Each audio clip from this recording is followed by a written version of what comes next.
आज हम थर्मोडायनेमिक्स के एक महत्वपूर्ण चैप्टर की यात्रा करेंगे। ये विषय हमारे चारों ओर घटित होने वाली एनर्जी के ट्रांसफॉर्मेशंस को समझने की कुंजी है। तो चलिए शुरू करते हैं।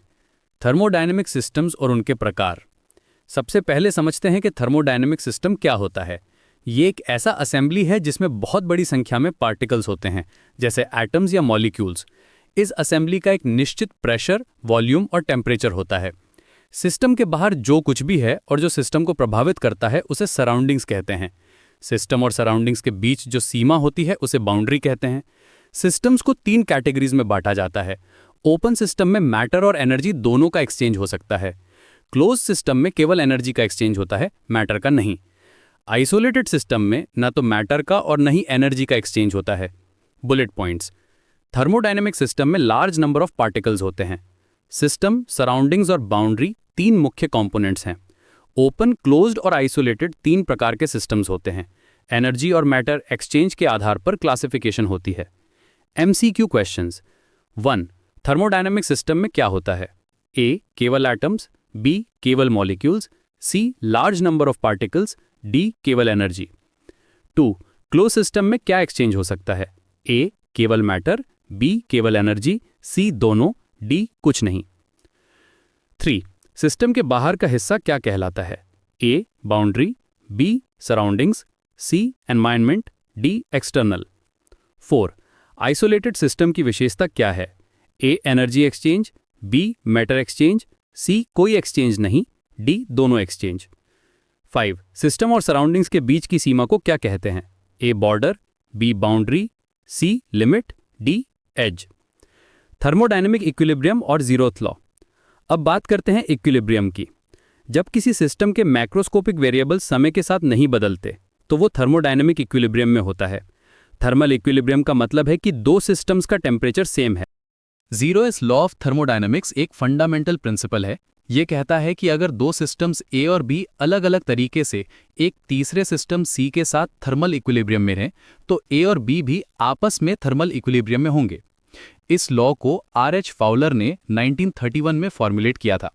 ये लॉ टेम्परेचर को एक फंडामेंटल फिजिकल क्वांटिटी के रूप में एस्टैब्लिश करता है। Bullet points. थर्मोडायनामिक इक्विलिब्रियम में मैक्रोस्कोपिक वेरिएबल्स कांस्टेंट रहते हैं। थर्मल इक्विलिब्रियम में सिस्टम्स का टेम्परेचर सेम होता है। जीरोथ लॉ टेम्परेचर की कॉन्सेप्ट को एस्टैब्लिश करता है। R.H. फाउलर ने 1931 में इसे फॉर्मुलेट किया था। MCQ questions. 1. थर्मोडायनामिक इक्विलिब्रियम में क्या कांस्टेंट रहता है? A. Microscopic variables, B. Macroscopic variables, C. Temperature only या D. Pressure only. 2. Zeroth law किसने फॉर्मुलेट किया? A. Newton, B. Carnot, C. R.H. Fowler या D. केल्विन। 3. थर्मल इक्विलिब्रियम का क्या मतलब है?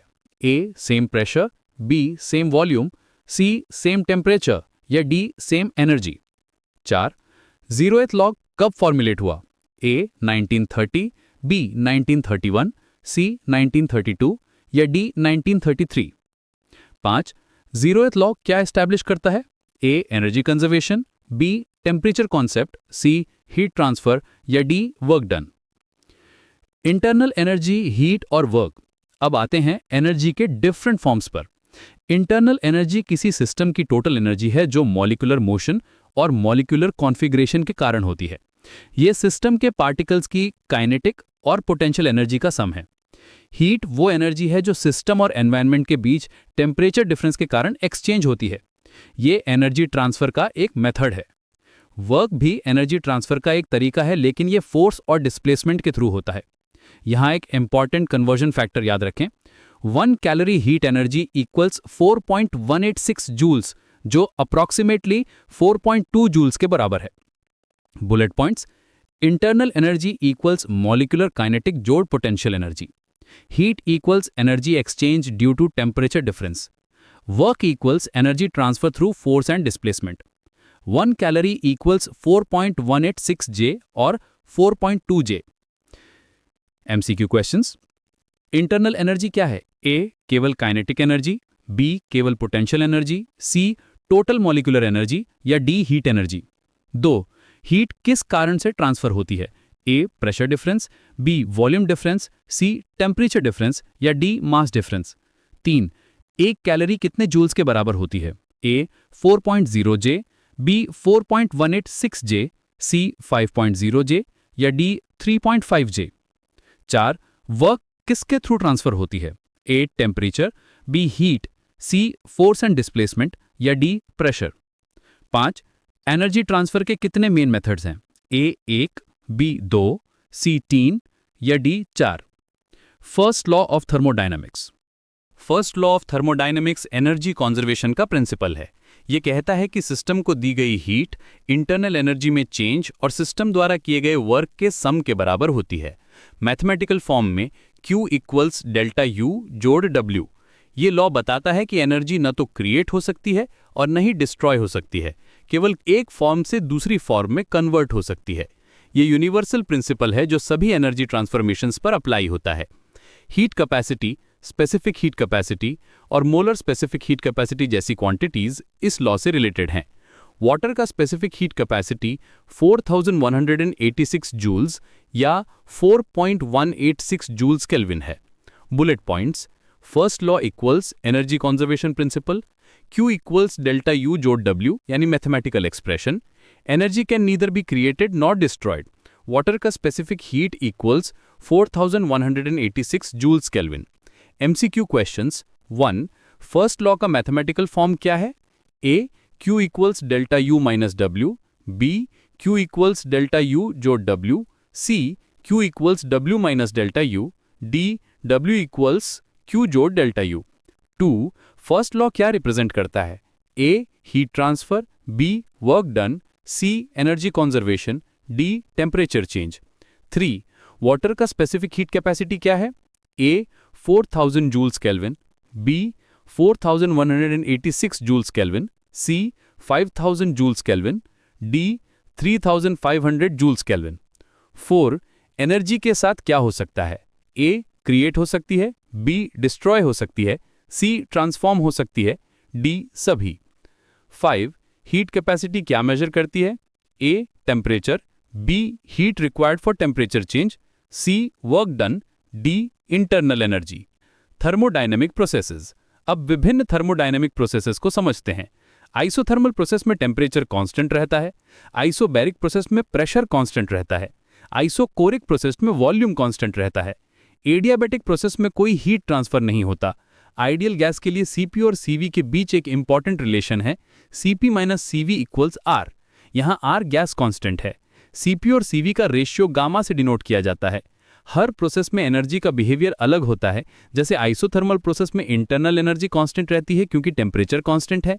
एडियालैटिक प्रोसेस में Q इक्वल्स 0 होता है। Bullet points. Isothermal equals constant temperature, isobaric equals constant pressure, isochoric equals constant volume, adiabatic equals no heat transfer, Cp minus Cv equals R for ideal gas. MCQ questions. 1. Isothermal process में क्या constant रहता है? A pressure, B volume, C temperature, D heat. 2. Adiabatic process की विशेषता क्या है? A Q equals 0, B P equals constant, C V equals constant, D T equals constant. 3. Ideal gas के लिए Cp माइनस Cv का value क्या है?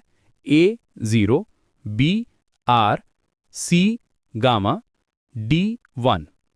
4. Adiabatic process में क्या कांस्टेंट है? A temperature, B volume, C pressure, D heat. 5. Cp और Cv का रेशियो किससे डिनोट करते हैं? A alpha, B beta, C gamma, D delta. Second law of thermodynamics. अब आते हैं सेकेंड लॉ पर, जो थर्मोडायनामिक्स की सबसे प्रोफाउंड लॉ है। इसके 2 स्टेटमेंट्स हैं। केल्विन प्लैंक स्टेटमेंट कहता है कि कोई भी प्रोसेस पॉसिबल नहीं है जिसका सोल रिजल्ट हीट रिजर्वायर से हीट एब्जॉर्ब करना और उसे कंप्लीटली वर्क में कन्वर्ट करना हो। क्लॉजियस स्टेटमेंट कहता है कि कोई प्रोसेस पॉसिबल नहीं है जिसका सोल रिजल्ट हीट को कोल्डर ऑब्जेक्ट से हॉटर ऑब्जेक्ट में ट्रांसफर करना हो। ये दोनों स्टेटमेंट्स एसेंशियली सेम थिंग कहते हैं। परफेक्ट हीट इंजन इम्पॉसिबल है। ये लो हमें बताता है कि 100% एफिशिएंट हीट इंजन नहीं बनाया जा सकता। हमेशा कुछ एनर्जी वेस्ट हीट के रूप में निकलेगी। ये नेचर की फंडामेंटल लिमिटेशन है। Bullet points. Kelvin Planck statement, complete heat to work conversion impossible. Clausius statement, heat transfer from cold to hot impossible. 100% efficient heat engine impossible, fundamental limitation of nature. MCQ questions. 1. Kelvin Planck statement क्या कहता है? A. Heat को completely work में convert कर सकते हैं. B. Heat को completely work में कन्वर्ट नहीं कर सकते. C. वर्क को हीट में कन्वर्ट कर सकते हैं. D. कुछ नहीं. 2. क्लॉजियस स्टेटमेंट किस बारे में है? A. Work transfer. B. Heat transfer direction. C. Energy conservation. D. Temperature measurement. 3. Perfect heat engine क्यों इम्पॉसिबल है? A. Technology limitation. B. Cost factor. C. Second law limitation. D. Material problem. 4. Second law के कितने statements हैं? A. 1. B. 2. C. 3. D. 4. 5. Heat engine की maximum efficiency क्या हो सकती है? A. 100%. B. 90%. C. Less than 100%. D. 110%. Carnot engine और efficiency. Carnot engine एक आइडियल हीट इंजन है जिससे साइडी कार्नो ने 1824 में प्रपोज किया था. ये थियोरेटिकल इंजन है जो मैक्सिमम पॉसिबल एफिशिएंसी देता है. कार्नो इंजन की एफिशिएंसी केवल सोर्स और सिंक के टेम्परेचर्स पे डिपेंड करती है. कार्नो इंजन की एफिशिएंसी का फॉर्मूला है efficiency equals 1 minus T cold divided by T H. यहाँ टेम्परेचर्स एब्सोल्यूट स्केल में होने चाहिए. अगर सिंक का टेम्परेचर 0 केल्विन हो जाए तो एफिशिएंसी 100% हो जाएगी, लेकिन ये प्रैक्टिकली इम्पॉसिबल है. कोई भी real heat engine Carnot engine से ज़्यादा एफिशिएंट नहीं हो सकता. ये थर्मोडायनेमिक्स की फंडामेंटल लिमिट है. कार्नो इंजन रिवर्सिबल प्रोसेसेस पर बेस्ड है जो आइडियल कंडीशंस है. Bullet points. Carnot engine equals ideal heat engine 1824. Efficiency depends only on temperatures. Eta equals 1 minus T C upon T H. 100% efficiency at TC equals 0K, impossible. Maximum theoretical efficiency limit. 1 CQ questions. 1. Karnaugh engine कब propose हुआ? A. 1823. B. 1824. C. 1825. D. 1826. 2. Carnot engine की efficiency किस पर depend करती है? A. Pressure. B. Volume. C. Temperatures. D. Heat capacity. 3. Carnot efficiency का formula क्या है? A. TC upon TH. B. 1 जोड़ TC upon TH. C. 1 minus TC upon TH. D. TH upon TC. 100% efficiency कब possible है? A. TH equal 0. B. TC equal 0. C. TH equals TC या D. Never. 5. Real engine की efficiency Carnot से कैसी होती है? A. ज़्यादा. B. कम या बराबर. C. हमेशा बराबर या D. कभी कम कभी ज़्यादा. अंत में समझते हैं रिवर्सिबल और इरिवर्सिबल प्रोसेसेस को. रिवर्सिबल प्रोसेस वो है जो परफेक्टली रिवर्स हो सकती है, यानी सिस्टम और सराउंडिंग्स दोनों अपनी इनिशियल स्टेट में वापस आ सकें बिना यूनिवर्स में कोई और चेंज के. इरिवर्सिबल प्रोसेस वो है जो एग्जैक्टली रिवर्स नहीं हो सकती. सभी नेचुरल प्रोसेसेस इरिवर्सिबल होती हैं क्योंकि फ्रिक्शन, विस्कोसिटी जैसी डिसिपेटिव फोर्सेस होते हैं. रिवर्सिबल प्रोसेसेस केवल थ्योरेटिकल आइडियल हैं. कार्नोट इंजन रिवर्सिबल प्रोसेसेस पर बेस्ड है, इसीलिए ये आइडियल है. रियल वर्ल्ड में सभी प्रोसेसेस में कुछ ना कुछ इरिवर्सिबिलिटी होती है जिससे एफिशिएंसी कम हो जाती है. Bullet points. Reversible process equals perfectly reversible यानी आइडियल.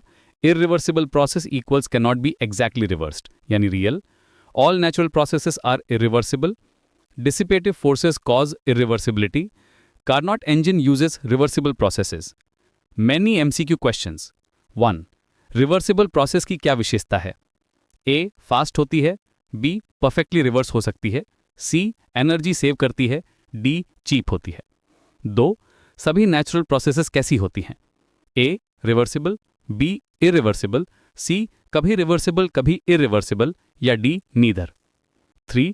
इरिवर्सिबिलिटी का कारण क्या है? A. High temperature. B. Low pressure. C. Dissipative forces. D. Large volume. 4. Carnot engine किस टाइप की प्रोसेसेस यूज करता है? A. Irreversible. B. Reversible. C. Mixed या D. Natural. 5. Real world processes में क्या होता है? A. Perfect reversibility. B. Some irreversibility. C. No energy loss या D. 100% एफिशिएंसी. आज हमने थर्मोडायनामिक्स के फंडामेंटल कॉन्सेप्ट्स को समझा. सिस्टम की डेफिनेशन से शुरू करके हमने देखा कि कैसे एनर्जी कंजर्वेशन और लिमिटेशंस के लॉज हमारे यूनिवर्स को गवर्न करते हैं. जीरोथ लॉ ने टेम्परेचर की कॉन्सेप्ट दी. फर्स्ट लॉ ने एनर्जी कंजर्वेशन एस्टैब्लिश किया और सेकंड लॉ ने एफिशिएंसी की लिमिट्स बताईं. कार्नोट इंजन ने थ्योरेटिकल मैक्सिमम एफिशिएंसी का कॉन्सेप्ट दिया और रिवर्सिबल इरिवर्सिबल प्रोसेसेस ने रियल वर्ल्ड की लिमिटेशंस को समझाया. ये सभी कॉन्सेप्ट्स मिलकर थर्मोडायनेमिक्स की कंप्लीट पिक्चर बनाते हैं जो हमारे डेली लाइफ से लेकर इंडस्ट्रियल एप्लीकेशंस तक में एप्लीकेबल है।